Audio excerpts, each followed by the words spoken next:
Nikmat terbesar adalah bisa tinggal di dekat az-zikra, nikmat terbesar.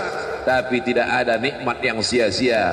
Afa khalaqnakum abatha, apakah kami ciptakan kamu sia-sia? Aku beri engkau nyawa, aku titipkan roh di dalam jasadmu, kuberikan ku kesempatan tinggal di dekat az-zikra. Tapi kenapa kau menjadi ayam yang mati di lumbung padi? Perutnya mungkin kenyang, tenggorokannya mungkin tenang, matanya mungkin lapang, tidurnya lelap, tapi jiwa kosong hampa. Akibat apa? Akibat tidak diisi dengan zikir, tidak diisi dengan baca Quran, tidak diisi dengan muhasabah, tidak diisi dengan meneteskan air mata, tidak diisi dengan duduk bersama ulama, tidak diisi dengan sholat berjamaah, tidak diisi dengan kajian-kajian. Sesungguhnya setiap kita datang ke dunia ini sudah membawa benih. Tidak ada yang lahir ke dunia ini kosong hampa. Jadi kalau ada bapak-bapak yang diceramahi oleh orang motivator atau siapapun dia, mari isi anak kita dengan Islam, mari isi anak kita dengan iman. Tidak begitu guys. Kita lahir ke dunia ini bukan dalam keadaan kosong. Kita lahir sudah membawa iman. Mana dalilnya? A'udzubillahi minasyaitonirrajim. Wa idz akhadha rabbuka min bani Adam. Ingatlah ketika Allah mengambil persaksian dari seluruh anak cucu keturunan Adam. Wa asyhadahum. Allah mengambil persaksian. Asyhada yushhidu. Asyhadahum ala anfusihim. Ketika itu Allah bertanya, alastu bi rabbikum? Bukankah aku ini Rabb kamu? Semua kita waktu itu menjawab, bala syahidna, ya engkau adalah Rabb kami ya Allah. Setelah kita diisi, barulah kita masuk ke dalam rahim ibu kita, barulah turun ke bumi, barulah datang kemari. Lalu kemudian setelah di sini lupa, antaqulu yaumal qiyamati inna kunna an hadza ghafilin. Kami lupa, kami tidak ingat. Orang yang tidak ingat ini diingatkan. Fadzakir, ingatkanlah. Inna fa'ati az-zikra. Fadzakir, berilah peringatan. Inna fa'ati az-zikra. Inna fa'ati az-zikra. Az-zikra bermanfaat untuk siapa? Liman yakhsha, bagi orang yang takut bahwa dia nanti akan bangkit dari tanah, bahwa dia akan hidup sekali lagi, bahwa roh dan jasadnya akan dipertemukan lagi. Apa mungkin kita ini akan hidup lagi Pak Ustadz? Ucapanmu sama seperti ucapan Asi bin Wa'il yang membawa tulang kering kerontang yang sudah putih tak ada lagi warna. Lalu dia bertanya, hal yuhyi rabbuka hadzal 'idhama ba'da ma baliya wa ramma? Apakah bisa Tuhanmu menghidupkan tulang ini lagi ya Muhammad?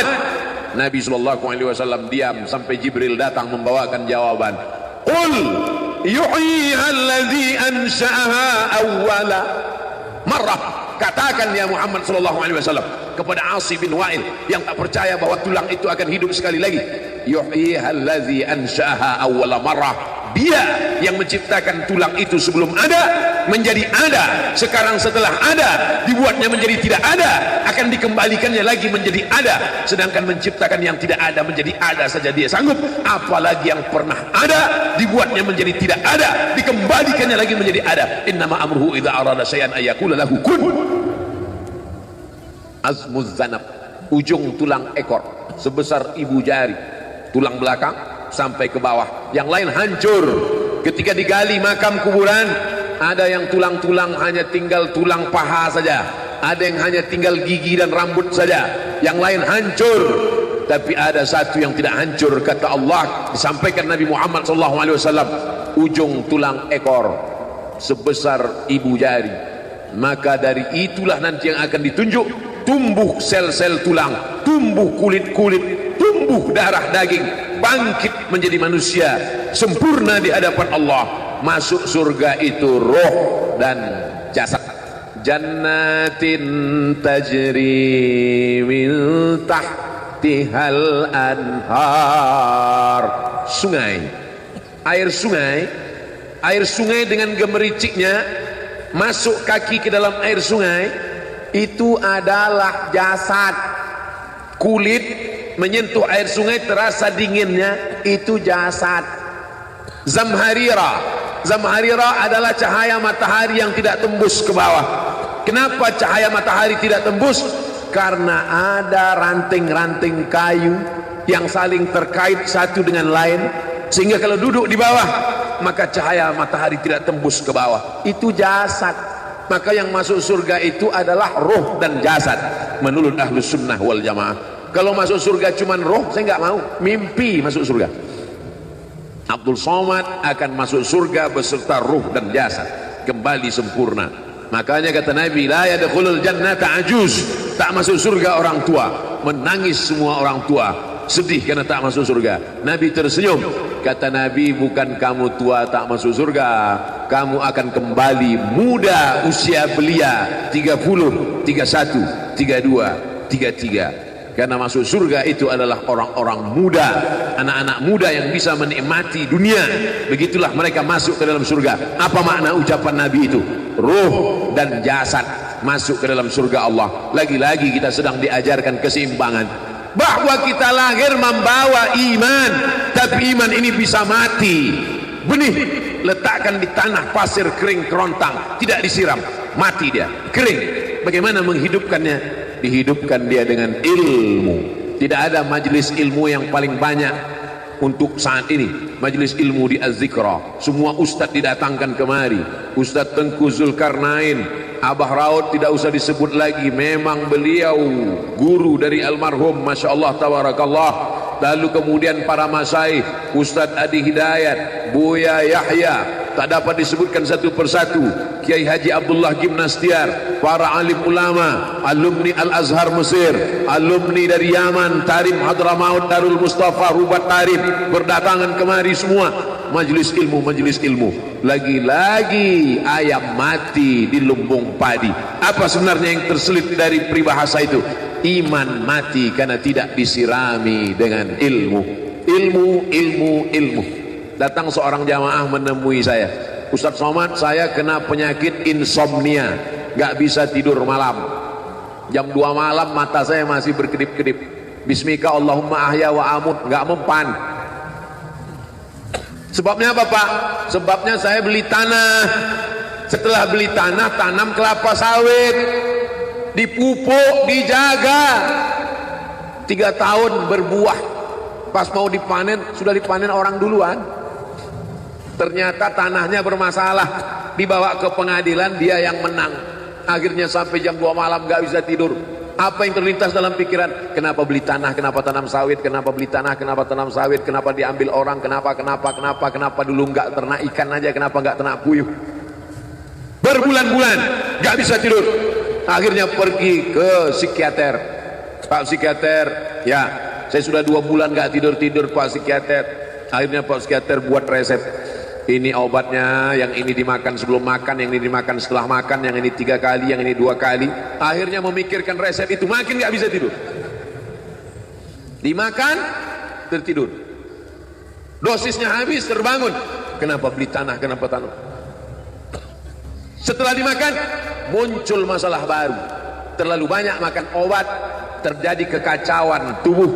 Akhirnya kena buah pinggang, muncul masalah baru. Sampai akhirnya saya ketemu MP3 Ustadz, saya dengarkan sebelum tidur malam. Begitu saya dengar, saya tertidur. Makanya saya tidak marah kalau ada jamaah tertidur. Itu menunjukkan jiwanya tenang, karena dia tidak kena penyakit insomnia. Orang Amerika, orang Eropa, mobilnya mewah, apartemennya cantik, rumahnya megah, duitnya banyak, dolarnya bejibun, gak bisa tidur karena masalah hidup dunia. Kita naik angkot kelewatan gang. Itu menunjukkan apa? Di mana letak ketenangan itu? Huwallazi anzalas sakinata fi qulubil mu'minin. Dia yang menurunkan ketenangan ke dalam hati orang yang beriman. Oleh sebab itu maka iman ini mesti disiram dengan ilmu. Majelis ilmu adalah majelis zikir. Majelis ilmu adalah majelis turunnya rahmat dan barakah. Majtama'a qaumun fi baitin min buyutillah. Sekelompok orang berkumpul di rumah Allah, yatsluna kitab Allah, membaca ayat-ayat Allah, wa yatadarasunahu fima bainahum, mengkaji isinya. nazalat alaihimus sakinah, turun ketenangan, ghasyat bihimur rahmah, turun rahmat kasih sayang Allah, haffat bihimul malaikah, dikelilingi oleh para malaikat, wa dzakarahumullahu fi man indah, dibanggakan Allah Ta'ala dengan para malaikat. Tadi malam ketemu dengan murid dari Syekh Muhammad Yasin bin Isa Al-Fadani di Zawiyah Raudhah, ketemu cium tangan, barokah, zikir, solawat, tenang jiwa. Lalu kemudian subuh ini ketemu dengan Abah Raud, ketemu dengan para penghafal Quran, ketemu dengan santri-santri, tenang jiwa. Tidak ada yang menenangkan jiwa ini selain daripada majlis zikir, majlis ilmu. Betapa meruginya ayam-ayam mati di lumbung padi. Benih tidak disiram, mati. Benih yang disiram dengan majlis ilmu tumbuh tapi tidak berbuah. Maka mesti disiram pakai pupuk buah. Datang konsultasi, ini kenapa tidak berbuah? Kenapa ini tidak berbuah? Karena ternyata dia mesti diamalkan. Sudah dapat ijazahnya, sudah talaqi, sudah halaqah, kenapa enggak berbuah? Belum diamalkan. Paksa-paksakan diri sebelum tidur malam, wudhu dulu, sholat witir. Paksa-paksakan diri bangun malam, tahajud. Paksa-paksakan diri siang, sholat qabliyah, sholat ba'diyah. Paksa-paksakan diri pagi, sholat duha. Paksa-paksakan diri, sholat subuh berjamaah, barulah dia berbuah. Kalau dia tidak berbuah, dia hanya sekedar pokok kayu yang hanya membuat sampah saja. Tapi paling tidak tempat orang bernaung di bawah ketika panas, tapi manfaatnya tidak sesuai karena yang ditunggu itu buahnya. Masa pohon kayu rindang besar tidak berbuah, sementara semangka yang kecil buahnya besar? Oleh sebab itu maka mesti berbuah. Benih disiram, berbatang, berputih, berbuah. Buahnya ranum, cantik dan indah. Begitu dibelah tak bisa dimakan. Kenapa? Ulat semua isinya. Oleh sebab itu mesti dijaga. Benihnya disiram.